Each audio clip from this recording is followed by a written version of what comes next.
Voici une capsule vidéo qui va vous permettre d'apprendre à construire un graphique avec Excel.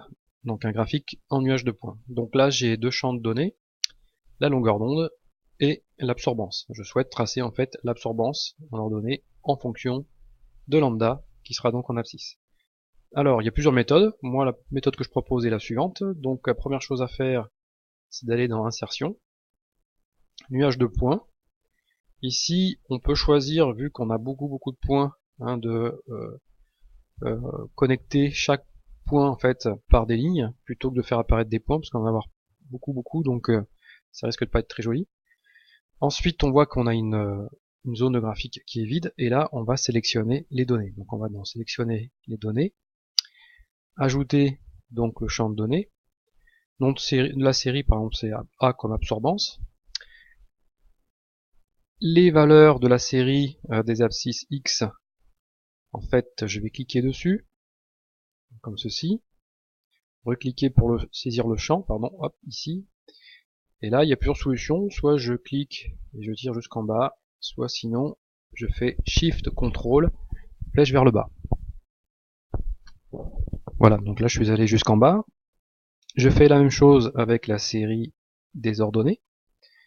Donc, c'est toutes les valeurs numériques à prendre de la ligne B2 jusqu'à la fin. Là, encore une fois, je fais Ctrl, Shift, flèche en bas. Et voilà, donc là, j'ai toutes les données qui m'intéressent. Voilà, donc on clique sur OK et c'est terminé. Donc on voit que par exemple il y a une partie du spectre ici qui m'intéresse pas. Je peux très bien après modifier le champ de données, donc je clique dessus. On voit apparaître ici tous les champs de données qui sont ici sur la gauche.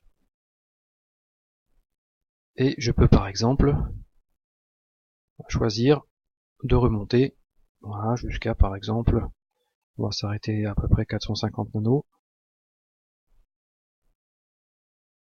Voilà, à peu près ici, on va même à 413, ça suffit. Et à ce moment-là, j'ai réduit le graphique au champ de données qui m'intéresse. Voilà. Donc après avoir réalisé ce graphique, il faut pas oublier de marquer éventuellement un titre, de rajouter ici en cliquant donc sur le graphe, donc de rajouter dans disposition, voilà, le titre du graphique, le titre des axes. La légende en général n'est pas nécessaire, on peut la supprimer. Voilà, donc ce sera à vous de jouer maintenant. Voilà, c'est terminé pour cette capsule.